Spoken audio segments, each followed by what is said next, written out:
অমিত শাহজি স্বরাষ্ট্রমন্ত্রী বলে 1 মিনিটে ডিএম এর আবেদনে 300 বিএসএফ ট্রুপকে বর্ডার এলাকা থেকে হার্ডলি 30 মিনিট লেগেছে পৌঁছে দিয়ে আহত 35 জন পুলিশকে উদ্ধার করা এবং স্কুলে আটকে থাকা ছাত্রছাত্রীদের ধুলিয়ান শামসেরগঞ্জে মুক্ত করার কাজটা বিএসএফ করেছে, যা অমিত শাহজির দপ্তরের অন্তর্গত। বড় বড় কথা বলেন, আমি আপনার মন্ত্রী ছিলাম 2016 সাল। সেই 16 সালে আপনি একটা ক্যাবিনেট বসিয়েছিলেন দার্জিলিংয়ে রাজভবনে। সেদিন আপনি ছুটে পালিয়ে গেছিলেন টাইগার হিলে। সব মন্ত্রীদের ধরে ধরে ভানুভক্ত ভবনের সামনে কি বলানো হচ্ছিল আমরা দেখেছি। আমি আরো 2 জন মন্ত্রী আমরা ওখানে গেটে আটকে ছিলাম।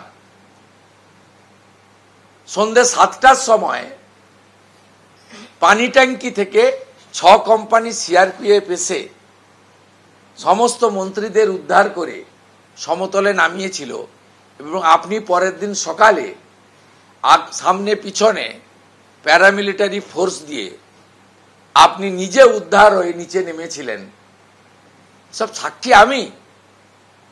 যে ভাষায় আজকে কেন্দ্রের প্রধানমন্ত্রী স্বরাষ্ট্রমন্ত্রীকে এবং লোকসভাতে পাস হয়ে যাওয়া, রাষ্ট্রপতির সই হয়ে আইন হয়ে যাওয়া একাধিক গুরুত্বপূর্ণ বিলকে আপনি চ্যালেঞ্জ করেছেন। আমাদের করার কিছু নেই। মুখ্যমন্ত্রী অনেক পরে ঘুম ভেঙেছে। এমার্জেন্সি ডে এখানে পশ্চিমবঙ্গে বিজেপির পক্ষ থেকে, রাষ্ট্রবাদী সংগঠনের পক্ষ থেকে পালন করা হয়। এবারেও পালন করা হবে। যেমন 23 তারিখে ডক্টর শ্যামাপ্রসাদ মুখার্জির আত্মবলিদান দিবস পালন হয়, ঠিক একইভাবে পালন করা হবে। আগেও হয়েছে।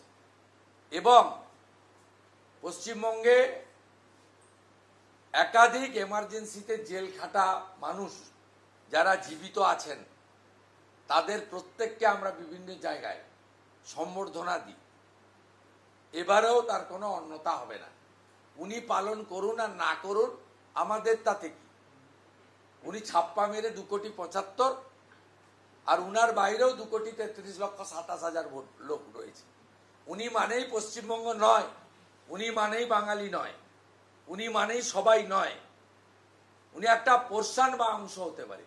এটা উনি ঘুম ভেঙেছে। উনার পরে বিজেপি প্রত্যেক বছর যে দিনগুলো উদযাপন করে তার মধ্যে পশ্চিমবঙ্গ দিবস 20 তারিখ থাকে, 23 তারিখ আত্মবলিদান দিবস থাকে এবং 25 তারিখে ইমার্জেন্সির বিরুদ্ধে গণতন্ত্র হত্যা দিবস পালন করা হয়।